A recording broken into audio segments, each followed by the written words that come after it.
Les générations passent, les nations se dissolvent, la langue reste.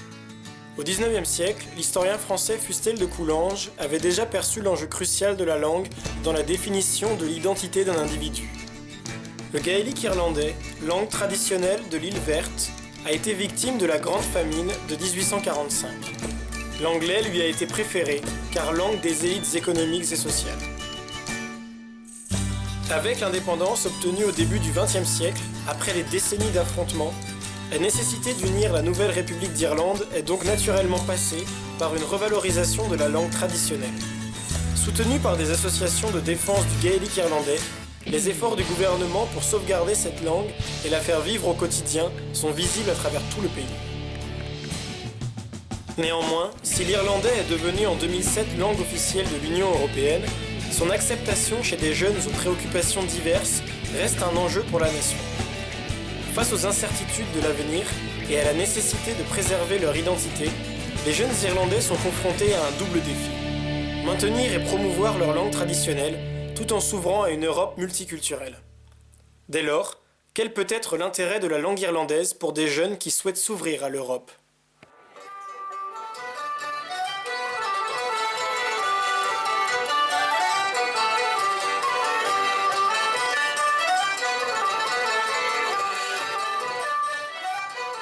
Trois rencontres dans 3 villes m'ont permis de mieux comprendre les différents points de vue portés par la jeunesse irlandaise sur ce problème. Caoimhe, étudiante au Trinity College de Dublin. Stephen, élève dans une école de Galway où les cours sont dispensés exclusivement en irlandais. Finian et ses amis, élèves de la banlieue de Cork.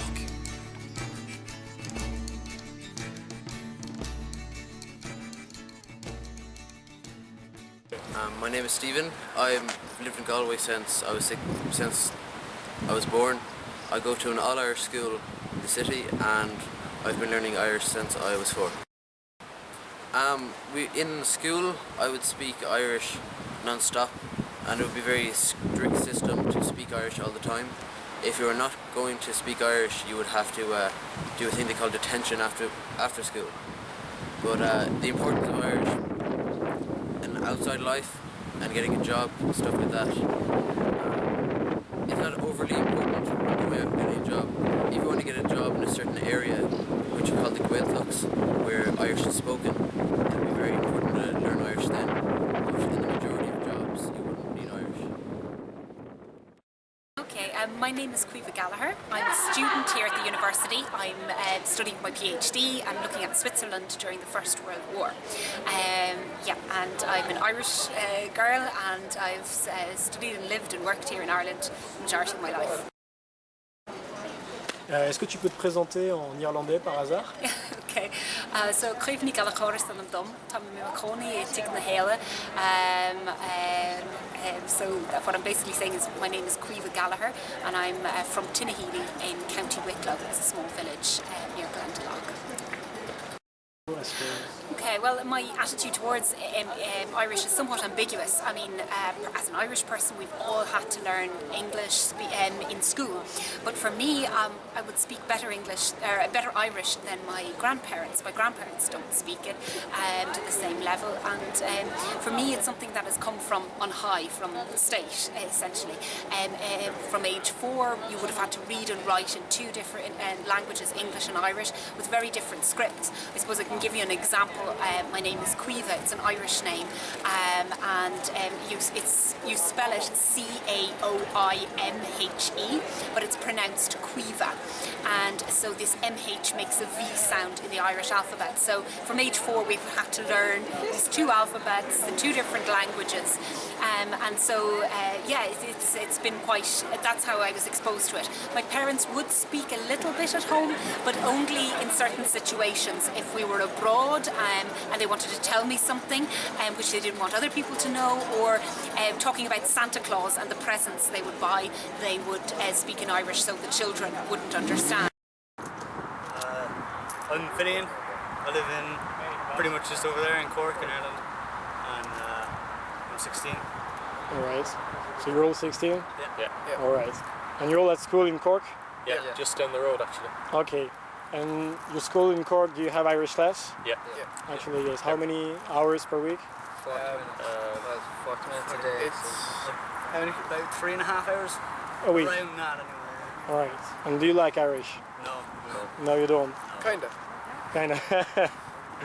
And why so? I'm good at it. Why don't you like Irish? I guess it's quite a pointless subject. You know, we don't speak Irish in Ireland, so it's quite strange to learn something that we don't even speak, you know. What do you think about people who really learn Irish and who like Irish? I think good for them. I think that, you know, if they want to learn Irish, then go ahead. But I think it shouldn't be forced upon, you know, everybody. Okay. It should be a choice. Yeah, a choice. Yeah, it should All be a right. choice. You have to choose your language.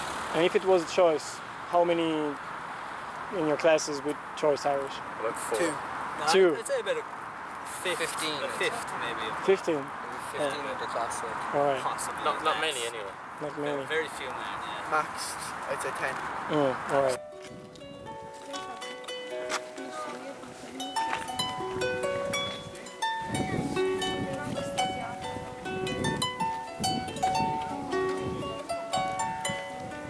La langue irlandaise, si elle est considérée comme importante d'un point de vue culturel, est toutefois perçue de prime abord comme une contrainte par beaucoup de jeunes Irlandais.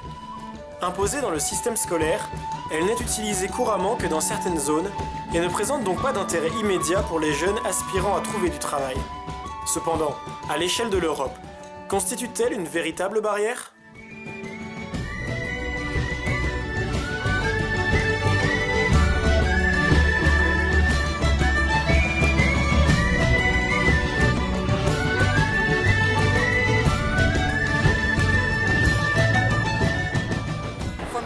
I would never have liked to have spoken Irish in the streets in Dublin. For me, I would have seen as identifying myself with the nationalist cause of Sinn Féin, the IRA.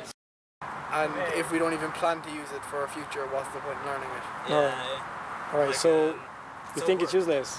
Yeah, it's Yeah. quite useless because I've already sort of decided what I want to do in college, and I guess people have to learn it up till they're 18, and it's a bit intense, you know. Takes away from the other subject a bit. Okay. And what do you want to do in college? Computer science. Computer science. So you want to work with other countries, Yeah, probably? Yeah, maybe. Yeah. So you think that Irish is not important when you want to Yeah. travel abroad? And... Yeah. All right.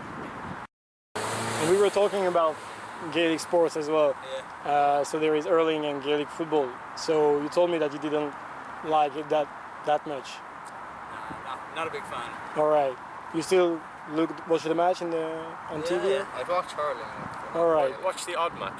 Used to play it when I was younger. Okay. Hurling and Gaelic, and then Yeah, hurling's a bit rough with the swinging hurleys. Gaelic wasn't too bad, Okay. and then just school came in the way of it really. All right. Yeah. So now you prefer football? Yeah. All right. And why so? Do you think it's, better to play football when you want to go abroad because everybody plays football? Yeah. or- Yeah, Gaelic yeah. is just Ireland really. I think football is more enjoyable personally. Yeah.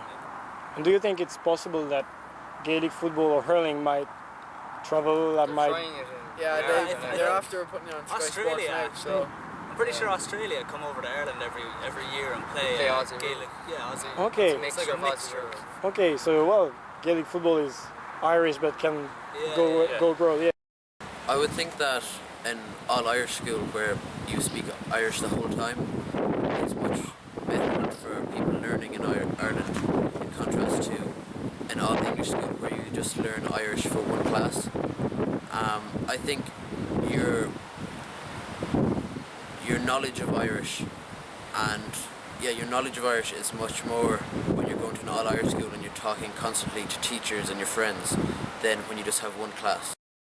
In the majority of Irish cities, Irish is not spoken, but if you were to go out 3 or 4 miles out of the city into certain areas called Gaeltachts and walk around there, you would hear people speaking Irish and conversing in Irish. Also, if you were going into a shop or a pub, they would speak to you in Irish, but in the majority of big Irish cities like Galway, Dublin or Cork, Irish would be spoken in the inner city. I think that Ireland is a great country in a way because its Irish language isn't pushed on people and it's not that strong, so you can have people from all different countries. There's a lot of people from Eastern European countries and they can come and they can talk to everyone in Ireland, because not everyone speaks Irish. Everybody has a knowledge of Irish, but they wouldn't be talking all the time. So they would be friendly and you could speak to them in English, but also they would have their Irish. La langue irlandaise peut être perçue dans une certaine mesure comme une forme de nationalisme qui s'opposerait à l'Europe. Toutefois, ces véhicules que sont le sport ou encore la musique contribuent à créer une identité irlandaise ouverte sur l'Europe. C'est précisément parce que l'Irlande défend sa différence linguistique qu'elle a quelque chose à échanger avec d'autres peuples. Une façon de voir le monde propre à cette île si particulière. Cependant, comment penser en termes concrets l'intérêt de l'irlandais ?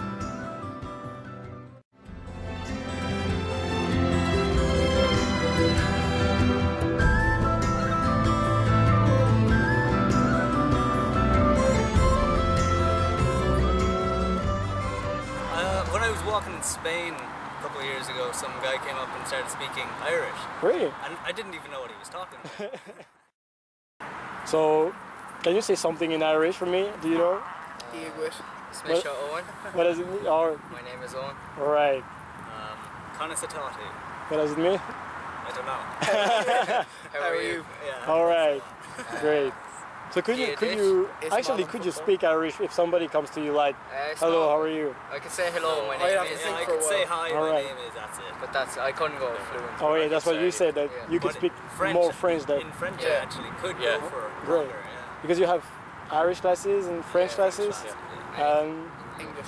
and English, of course, There are yeah. 3 languages. Alright, so 3 languages. Choice of Yeah, German. yeah, as you well. have choice of Chinese. See, the difference with them is, in Irish you only need a pass to get into university or whatever. But French you'd want to get a B or an A to get good points.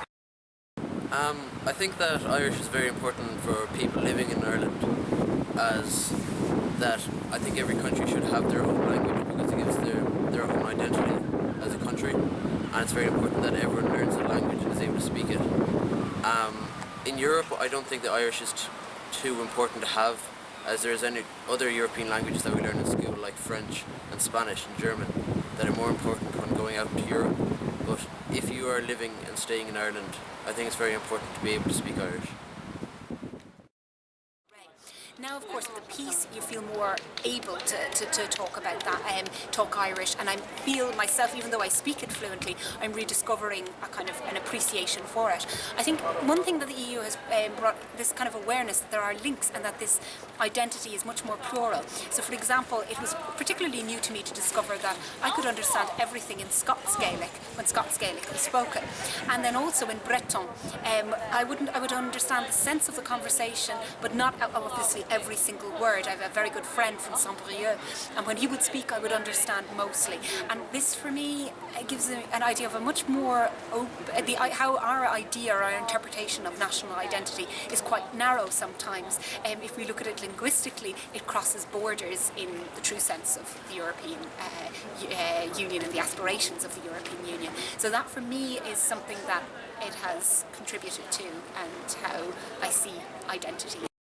I worked as part of a stage I worked part of the time in Brussels for the European Commission, but what was quite fascinating was actually, it struck me, it was the first time in a very long time since school that I actually spoke fluent Irish. The most Irish I've spoken since secondary school was in Brussels during my stage, which was kind of odd for me because in public life I wouldn't use it at all, most of my friends wouldn't use it either. There is that kind of stigma, it's seen to be linked with the nationalist cause, and then also the native Irish speakers, of which are very few, speak so well that it's hard to engage in some ways, or there's that feeling. But in Brussels there was an Irish day, and what really struck me was that the majority of the ones that spoke really perfect, very fluent Irish, the majority seemed to come from Northern Ireland, and that really kind of struck me, because there in the education system until very recently you wouldn't have had any opportunity to learn Irish. It wasn't supported by the British state to teach Irish in Northern Ireland.